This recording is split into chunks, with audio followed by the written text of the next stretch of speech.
and welcome to Dev Talks. This is Adi Achins. In the third part of our study of China, myself have learnt so much about the country, elusive to a lot many. And I'd like to thank General Ravi Shankar, who's there with us today once again, who has taken us through the story of the economics within China, the demographics within China, and now we will talk about certain other interesting factors. For example, the president, of course, because it's a personality driven country, its relations with its neighbors, its international relations with the world, and what is it that it's planning to do, which is the main task that it's drawn out for itself, Taiwan. How does this entire thing connect into how we look at China and how China behaves to the world? General Shankar sir, thank you so much, sir, for taking us through this entire story, and probably not the culmination of this three-part series, because there's a whole lot more that we discover every time we need to speak to about China. But I guess it's a step in the right direction. Oh, welcome, Adi. It's a pleasure to talk to you, and especially about China. Because China is our future adversary. China is our huge neighbor. China is another great civilization. Um, uh, Strictly speaking, we shouldn't have had a problem with them.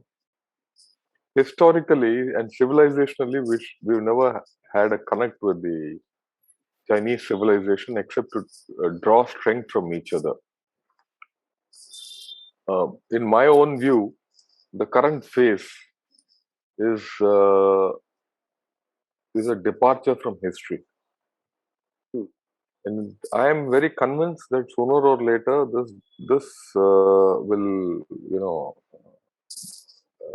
normalize. But for that to happen, it is not India which has to change, because China has to change, because China has veered from its civilization. True. True, sir. I mean, the whole factor about personality-driven contest from Mao Zedong to Chow Min Lai to the communist rule is not what shall I say, fundamentally natural to the Chinese in their history. It's unnatural what is happening. Absolutely, yeah. Yeah. So I'd like to start. We were talking about these leaders, and President Xi is someone that a lot of people say that is trying to emulate Mao in his own way. The Chinese have written pretty much everything in with Chinese characteristics, and I was seeing a news report today where they've pretty much made mosques into Chinese led or Chinese architecture driven spaces. Uh, he does face some resistance at home because of this whole personality crisis. And if you look back, Mao also had some resistance at home as well. He's not traveled abroad for 650 plus days. He's trying to fit into the system to try and gain control of pretty much every damn thing around the place. And that's why the Americans call him chairman of all things. How do you see this particular gentleman and his current and his future? Before we talk of current and future, let's go back to his past. When he started his tenure as the general secretary of the party, the first thing he did was he got a study carried out as to why the Soviet Union collapsed. And he felt that the perestroika was something Gorbachev should never have got into. Change. Glasnost and perestroika, if you remember, were openness and change. Openness, fine, not change. For him, he said, get back to the Maoist principles. That's what he started off his thing with. Then he said, take corruption out of the equation. Now, in the garb of corruption, he consolidated power within the party. Then he assumed all three roles of the general secretary of the party, a chairman of the chairman military commission, and the president, all three, which was never there earlier, So, I mean, very rarely in their history they have had this. Mao, yes, maybe Deng, and this.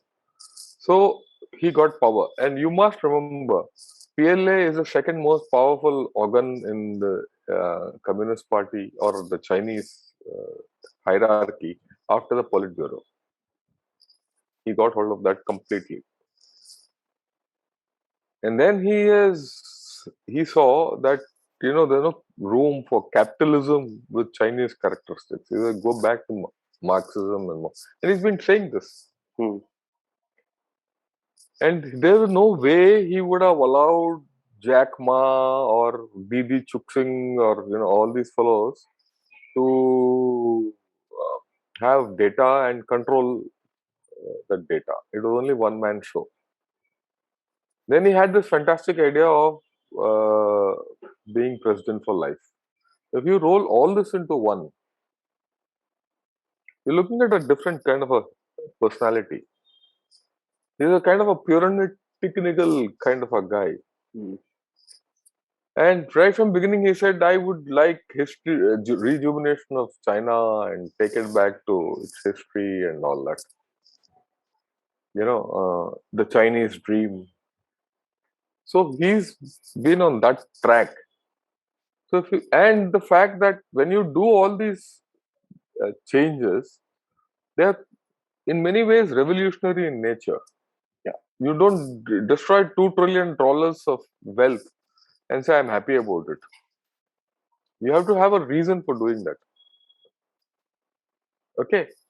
So there will be opposition. So that's why, 650 days, if he's not gone out, it's not a great deal. Of course, he's aided and abetted by the corona, which is there. Support. Yeah. Yeah. So he's a different kind of a guy. They say in history that there are a lot of people, a lot of leaders who learn from their predecessors' mistakes only to commit their own. I think Xi Jinping is on that line. Now, the analysis very clearly says that the Chinese economy might never overtake the US economy. Another 4-5 years, when the demographic decline starts, kaput. It'll just not do it. So the window is about 4-5 years. Whatever has to be done in this 4-5 years, that's why everything is now being controlled, tight control and everything. And if Xi Jinping is able to pull off, he'll be one of the greatest leaders of China. So that is what Xi Jinping is all about. Aiming high. He's not looking at. No, you're not looking at small things. Even the destruction of this wealth, everything is with a plan. Common prosperity is with a plan. Interesting.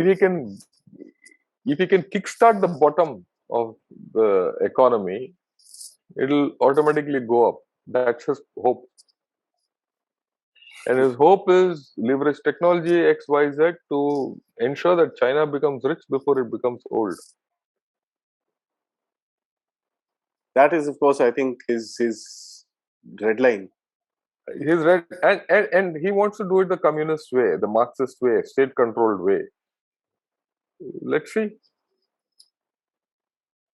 I was reading somewhere on this particular thing, and there's a thought that came to my mind which said that if he doesn't do this the Marxist communist way, he could have probably done it faster than what he could have decided. He would think about doing it now. See, he missed the trick when the virus struck China. True, that is breakpoint. Yes, sir. If he had behaved differently, if China had behaved differently when the virus struck it would have been a superpower by now. That is true. That I agree with, sir. Okay. On the graph, if you plot China, that's going to be the point. The point where everything starts. And people were not against China when this virus struck. True. They wanted to help China out, and everyone reached out to China. Even us. Yeah, and if he had been open about the fact that the origins and all that, instead of hiding everything in his typical manner, maybe China would have been a superpower by now. Everyone would have said, oh, look, they've done everything. But I think he's missed the trick, and I don't think he'll get it again. True, sir. If you see the day January 19 to 31st January 2019, when this was, or around that time when it was not 1920, when it was declared as a pandemic with human to human transmission, From that day onwards, no one has been with China. Everyone has been against China. And they don't build trust. If you don't Yeah, have trust, you can't progress. interesting.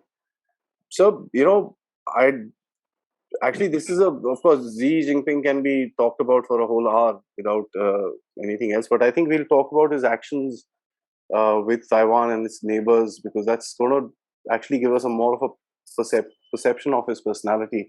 But in the meanwhile, I'd like to ask you, in the last episode, you mentioned a comparative between Japan and China. You said that they're declining populations, and that's something both the countries have in common. And as a matter of fact, one thing that we see, and we all realized this during our last discussion, is the fact that the Japanese were smart enough of infusing a lot of technology into their workspace, and their outputs pretty much remain the same. They have issues, but it's not as grave as what we see in front of China today. How do you see the Chinese trying to emulate that particular model within themselves? Would they be able to do it? See, let's analyze it a little differently um, and put things in perspective. The Chinese population is aging a little faster than the Japanese population did about 25, 30 years back. Mhm. If you go back 25, 30 years back, what did you see in Japan? Japan had tremendous technology.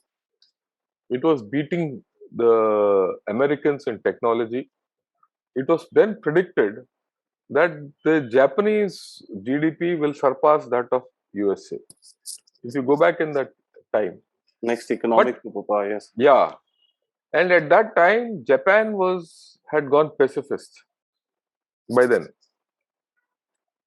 And then the population took over, the interest rates fell, the growth rates fell, and they stabilized or stagnated, whichever way you call it. It depends on your semantic stabilization and stagnation. And they were the number two economy for a long time. Now China has got into the same problem. 5, 6 years, I mean, the complete model of Japan is now being replicated by China. There's a difference. The difference is one, China is not spending, so China is spending much more than Japan on its defense. That's the first thing. So that is unproductive outgo. The second thing is Japan didn't have the male gender bias which China has. They didn't have the internal issues which China has. Assimilation and stuff like that. Yeah. Yeah. And the Japanese were far ahead of China in technology. Far, far ahead. So the chances of, and of course, the major thing is that China is aging faster. What it took 20 years in Japan, rather 26 years in Japan is now happening in 20 years in China in terms of aging. So the population decline is faster. Population decline faster, more military spending. You don't have full technology. You might have some technologies which are great, but some are not at all. Your energy security is at risk. Your pollution is at risk. Your food security is at risk. Okay. So where does China head? Will it be another Japan? It might be lesser than that. So overall, you might find that China will plateau out very soon. It will be a big power. There's no doubt about it. It will be one of the big economies of the world. I mean, but I doubt. I go with the. It's not. I'm not saying that it's a Cassandra theory that tomorrow China will collapse. That might not happen, but it will not be what we have been imagining for the past 5 to 10 years. True, sir. That I agree with, sir. As a matter of fact, collapse or not collapse is something which is, beyond analysis. But at the end of it, what we are trying to see is, will it actually achieve the dream that it set out for itself? Uh, the Soviet Union also collapsed, and a lot many other countries who are even worse have not collapsed. So it's something, that is a very difficult thing to predict. So, but having said that, now the Chinese have very clear military aims, and we've discussed this. The Taiwanese was number one.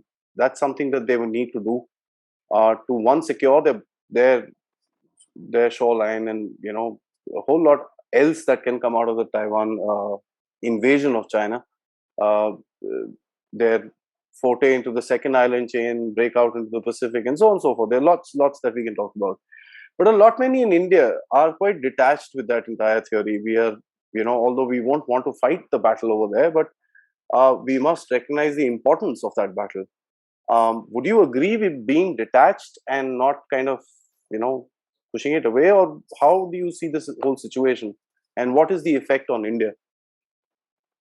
See, let's put it. China has two military priorities today. It's got two active military priorities. One is Taiwan, the second is India.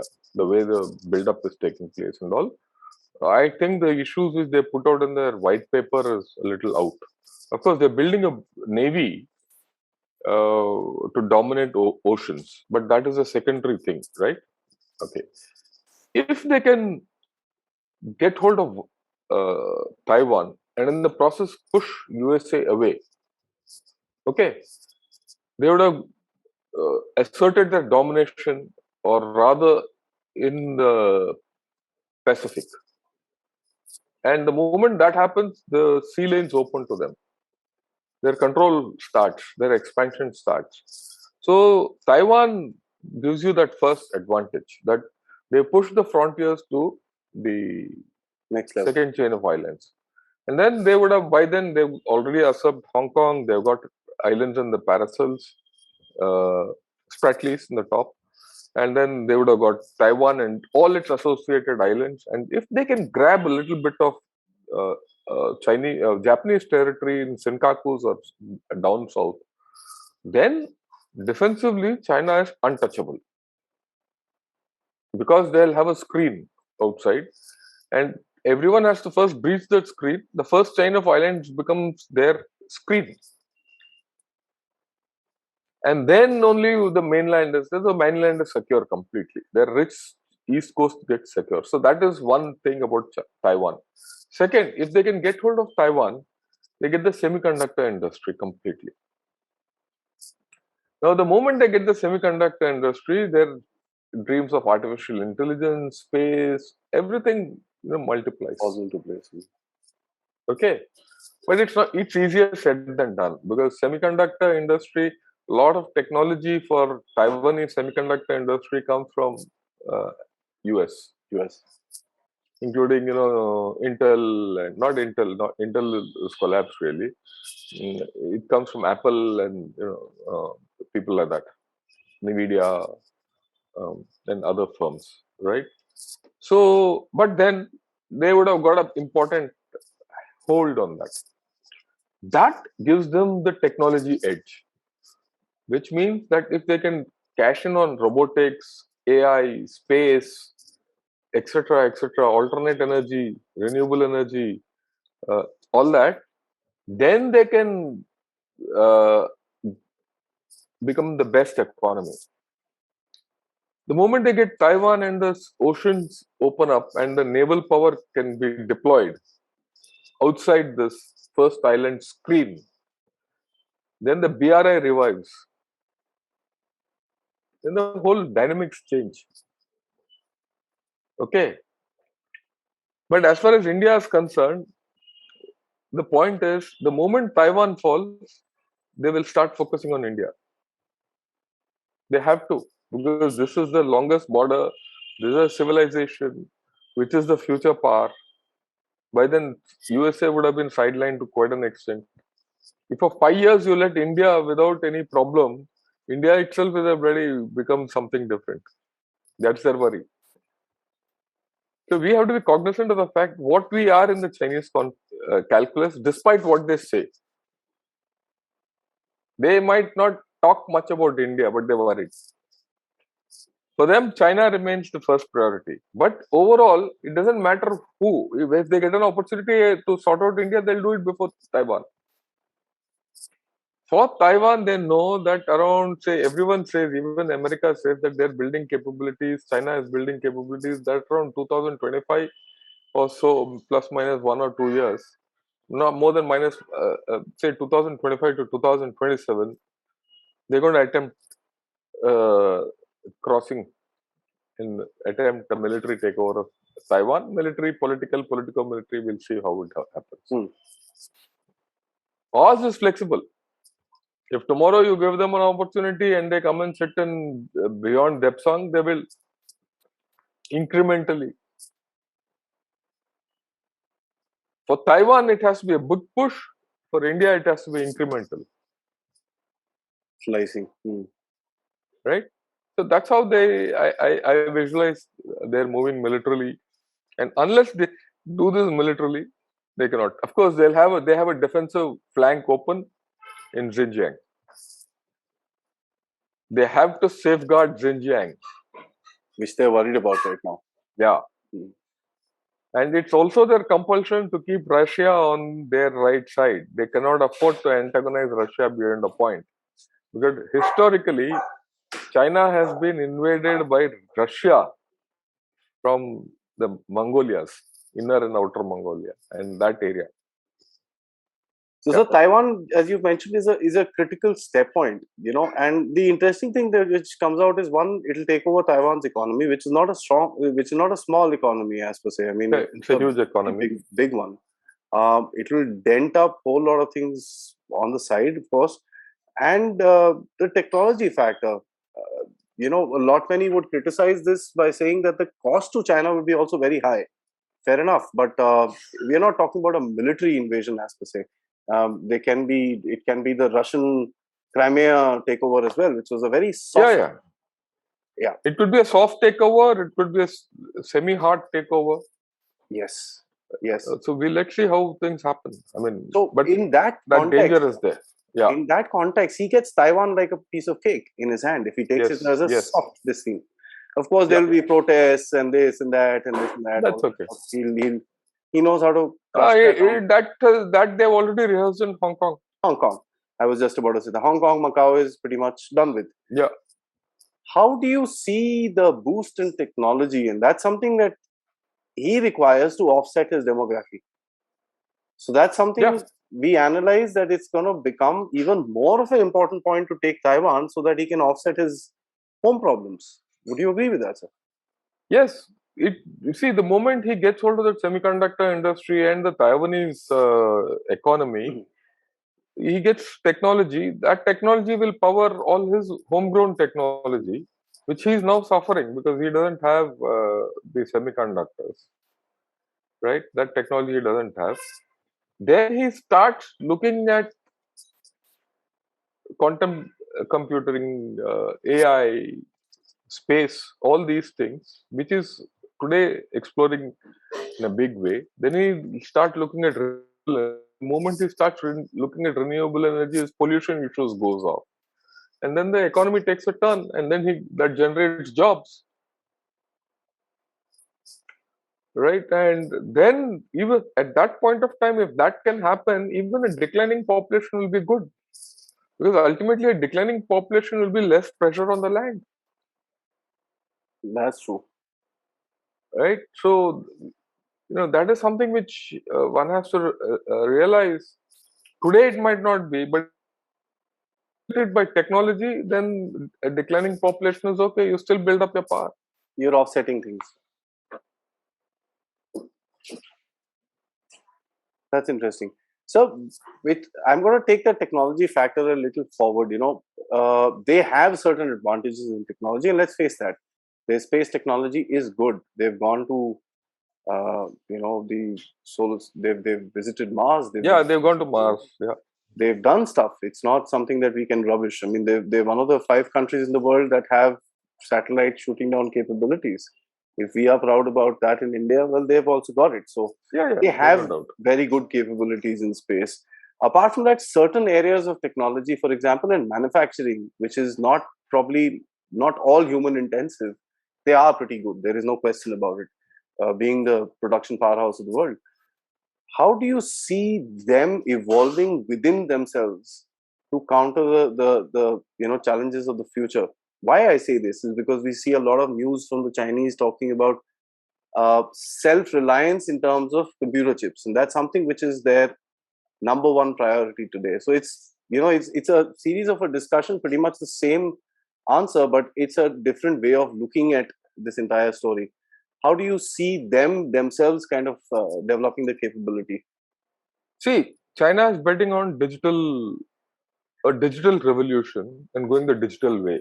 Yeah. Whether you're looking at space, you're looking at AI, you're looking at quantum computing, you're looking at semiconductor technology, you're looking at any of this, it's digital. Data, you know, digital yuan, everything, it's financial and digital. Okay. They want that to outweigh everything else. Mm-hmm. That's what they're betting on. Okay. But they have problems. I mean, let's put it, it's not that they can't surmount the problem, but they have problems. Their first problem is how do they sort out their economy in terms of reliance on real estate. Real estate and debt are two problems for China which they have to hurdle. They will not collapse. They might not collapse. Even Evergrande, they're managing it in some manner. They're not about to collapse. Okay. Okay. So that is one part of the story. Second, food. China doesn't have food security. That is big, yeah. And they don't have the biotechnological capability to overcome that. And this is admitted not far back, 6 months back, by 6 months, 1 year back by Xi Jinping himself. He says we don't have the technology to be self-sufficient. They took grain from us. Yeah, so they have a problem. They have a problem. I mean, let's face it, and that is something they have not been able to solve. Okay. Then they don't have enough water. I mean, they simply don't have enough water. That's pollution, pollution, and pollution. That's why this thing of then if you're going to go away with pollution, you have to close down coal-fired plants, which means that coal doesn't pay for them. Carbon emissions and all that. Okay, so energy is another problem. Now you see the coal shortage which they're facing, and most importantly, trust. People don't trust them. So if you don't trust them, you see all financial dealings, all technology sharing deals, everything goes on trust. You don't trust.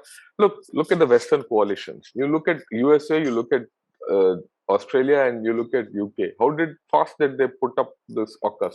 Why did they put it up? They had trust. True. That China doesn't have. So there is a issue. So there is one side where they're very good, and other side they're not very good. So which overshadows what is the question mark? I think for them as well, sir. So you spoke about trust. I think we've gone through Taiwan, we've gone through India, we've gone through India. Of course, we've discussed many times with regards to the relationship with Taiwan, with China, and this is a different angle of looking at it with regards to Taiwan. You know, when I talk of trust, I just read an article a few days back on the semiconductor industry. It is not as if Taiwan, like I said, has every technology for semiconductors. The designs come from USA. The production, engineering, and technology is in Taiwan. That's the connect. They trust each other. They built trust. Taiwanese and USA have built trust to propel that semiconductor industry. Right? Whereas China doesn't have that kind of trust with Taiwan. They have to build it. Taiwan also doesn't have full control over the semiconductor industry. It is China. Sorry, it is USA. USA. Patents the designs come from there. Yeah, the patents are theirs. Right? China doesn't have that. So how will they progress? without that trust and without that innovation in XYZ. So there's an issue in it. Yeah. So I'm going to take the trusting a bit forward. So and look at it into break it down into two aspects. One is going to be its allies and its meager allies and its of course larger opponents, larger in number. The second part is something that I'd like to ask you about is we spoke about the pandemic and how the world kind of broke its perception about China by realizing no, there's something wrong there. And if nothing else, people may not comment about it or countries may not comment about it openly, but there is a certain nagging feeling at the back of leaders of various nations in the world when they deal with China. And that is a case with its allies and its opponents as well. So looking at its individual relationships with various allies and this thing, how would you analyze that along with its combined relationship with the world, where now you see a frustrated China, which is not able to probably live up to the dream that it set out for itself. How do you see that? See, from allies' point of view, it has North Korea and Pakistan. There's no other ally. With Russia, it's a matter of convenience. If tomorrow Russia and China, they can follow it any day. Any day, yeah. Yeah. Okay. They don't trust each other to the way this thing. It is a purely cash and carry transaction. It's to the rest of the world that China has been not able to build trust, and that trust is absent within its periphery also. Whether you look at South Korea, Japan, Indonesia, Vietnam, all these countries also, there's no trust. Okay, they have not built. If you look at an outer circle, Australia, India, again, there's no trust. Okay, the BRI itself, a lot of people today, a lot of countries, there are movements within those countries because governments have changed in those countries from where they started. And those people are saying, no, we don't trust what China is doing. Africa, especially. Okay, and then of course in Africa. And then of course in the richer world, few things, their IPR theft, their civil military, cooperation or fusion as they call it, issues like that, and many things which have gone in, and plus the issues of COVID, X, Y, Z, all this have made the whole world lose trust. The world will still deal with China. You need their products, you take it, but you will not give them technology to make it. And if you give them technology to make it, you will give them controlled. Unless China develops an alternate technology, I don't see the China story going the way it is. And the problem is that whatever China produces, unless it consumes itself, there's a problem. See, America is a consumerist economy. India is a consumerist economy. China is an investment-driven economy. It consumes less. And that consumption is bound to go down with its demographic decline. So how far will the comprehensive national power last is a question mark. Because the main thing why I ask you this question is because of the trust factor is going to make a big dent in them, and that's something that we can see. Before the pandemic, Chinese were going up, even between when the whole story broke out about the whole lab leak and all that was a little further away from the start of the pandemic. People were a little, these Chinese, these damn Chinese. That's all it was a very base level criticism. It only broke out when the cover up started coming out and people started talking about that, and the aggression with India and all that story started up, and then people kind of realized it.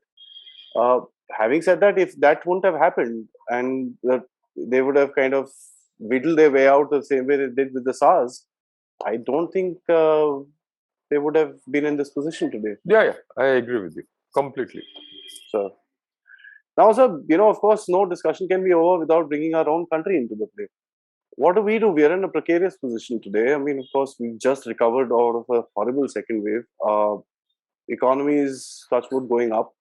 Things are looking good for us, considering there's no big infection wave and this and that. The markets are opening up, travel is opening up, tourism is opening up, money is starting to flow within the market. Fair enough.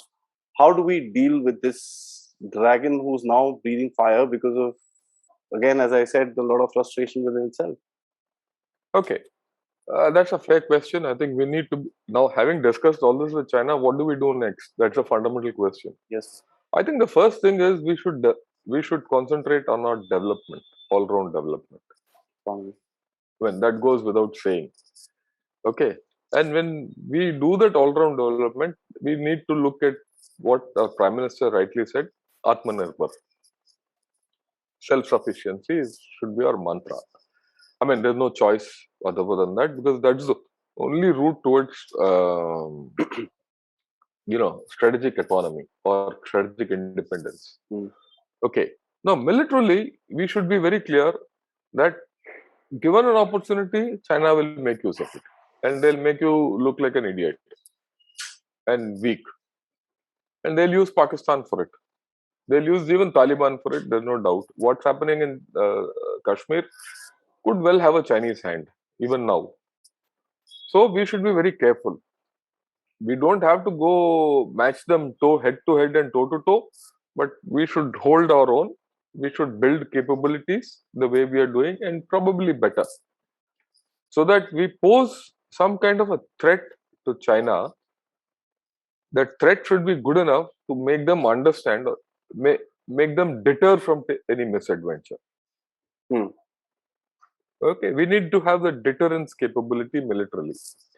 In terms of economy, you have to start decoupling from China. The worrying thing is that 6 months back, the bilateral trade with China had reduced and our imports had reduced. And the trade deficit had reduced, but suddenly it's gone up back again. How do you do it in a planned manner? Is our challenge. Our major challenge lies there. How do you do that? Now, we also need to attract investment into our country. There's no two ways about it. But in doing so, we should not be another China. We should not become another China. Because we can never be another China. We have our own Ways issues. Of work and, yes. Yeah, and our own democracy. We shouldn't lose that. Because our greatest strength is our democracy. Respect, yes. Okay. We need to up our diplomacy. Our diplomacy is something which we have not done enough. We need to strengthen our diplomacy. We need to have more civil-military fusion. Okay, if you have more civil-military fusion, we will progress better towards self-sufficiency. That is something we need to do in a planned manner. Okay. While we don't want to be China, we should not be China. We should also tell the world that there is no alternative to India. How do you leverage that is something which you have to look at. We might get something different to the table than China. That's what we need to put across. And that shift, that thrust, that India gives you something different from China has to be taken across. A whole new package. Okay, a whole new package. Now, as we are going along, you see vaccines. Our vaccine strength is going up immensely, whereas the Chinese vaccine strength is going down, and their ability to handle the COVID is also going down. If you analyze the Chinese response to the COVID, initially between outbreaks in China, it was about 2 months. One outbreak to the other outbreak happened, they pressed it down, it came down to 2 months. Today, the gap between each outbreak is 12 to 14 days. Yeah. They stop suppress an outbreak and it happens somewhere else. soon, somewhere else. For the past 3 to 4 months, China has been under almost constant isolation because they have a zero COVID policy. They have to go into mass isolation, which is affecting them. So these things, something we have to do about. Opportunities in front of us too, sir. Opportunity is there. So there are plenty of opportunities which we can do. And if you need to look at it comprehensively in terms of comprehensive national power, look, China blows this issue of comprehensive national power too much. We don't need to do that. We need to build it up seriously. Whatever it is, build it up. Correct. Build it On up. our strengths, improve our weaknesses. Yeah, work on our strengths. Right. So As far how as we do it, Sorry. we have to think of it. I was reading the South China Morning Post, and I thought we'll just end it with the last India this thing, but it just came to my mind. I was reading the South China Morning Post, and it talks about the Chinese firing a shot. Now I'm just going to talk to you a little bit on a tactical sort of a place that on a response to Indian news media about the Yangtze incident that happened. What that tells me is that now the Chinese are in a place that they are reactionary to certain things, which was not the case before, and that's kind of showing you a little bit of a friction within themselves in terms of how this whole India thing is being handled within the Chinese Communist Party or the CMC or wherever it may be. Is that an opportunity for us to? See, I don't think we should seek an opportunity to undertake any military action. When that's foolish. No, not that. Yes. Opportunity for us to take a. See, the point is this. Till last year, China thought India is a rollover. That didn't happen. We ourselves thought that they'll roll over us. True. Our establishment felt that, within one season, China can attack India. But that has not happened. What has come out is that China is not prepared to do anything in Tibet. It is now doesn't have the military power to sort out India. And as we have done a mirror deployment everywhere they have tried, and this Yangtze incident, which actually is an annual feature where we have this problem and they go back, it has proven that look, India is not a pushover, we're going to hold. And our capabilities are good enough to pose a threat, deter them. Okay. So they're worried. They don't know how to handle India. That is why I said India is a second active front, and it's a higher priority. If they get committed towards Taiwan too much, then we have and if you do something, or something happens in Tibet or Xinjiang, they're in a real mess. They're stretched both ways. Yes. Then I said that Xinjiang problem and dealing with Taliban, XYZ is a problem. And if Pakistan goes putt in this, something happens to Pakistan, they're in greater trouble. See, Pakistan and North Korea hold their flanks. Correct. If that flanks are not strong by these mavericks, China is in trouble.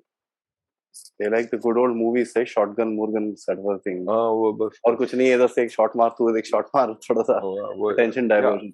Yeah. I appreciate the way you brought this out, so because that's exactly, I was not able to frame this out, but that's exactly what I wanted to say, that India today has an opportunity to find China's weaknesses, and as where we can actually take an advantage of that, work towards it. You mentioned the vaccines. You mentioned technology, you've mentioned population, which is going to be the workforce of tomorrow, and so on and so forth. And that's something that I think we can capitalize onto an advantageous position for us. So that's something that I understand from what you said. Yeah, there's no doubt. I mean, look, we just have to be defensive in certain issues and progressive in the other issues. Yeah. Okay, we have to think progressively and positively, and I have no doubt future of India. I mean, And mind you, I'm not talking of a government or second government. It doesn't matter which System. government is a system or people or democracy. You might find faults with our democracy, but it's still good, right? So we'll work through. I'm very confident. I'm sure, sir. Let's hope for the best and more opportunities for us to do things. Sir, thank you so much. I think this has been a great three-part series episode where we've actually gone into nitty-gritties of various little aspects that we see around as individual news items or newsmakers or whatever you may want to call it. Uh, but actually put together, they give you a whole different story of what's exactly happening around the place. I'm sure these kind of discussions are happening at very high level strategic circles with regards to understanding the Chinese way, what is happening within China, and how do we react to it.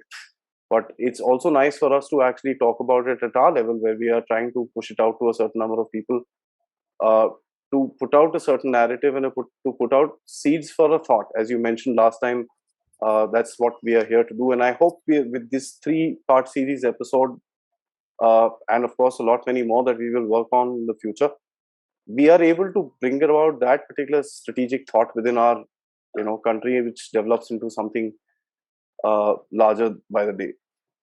I have one final thought Please, which I wanted to share. And uh, we've made a point that China, their economy is going to decline or plateau.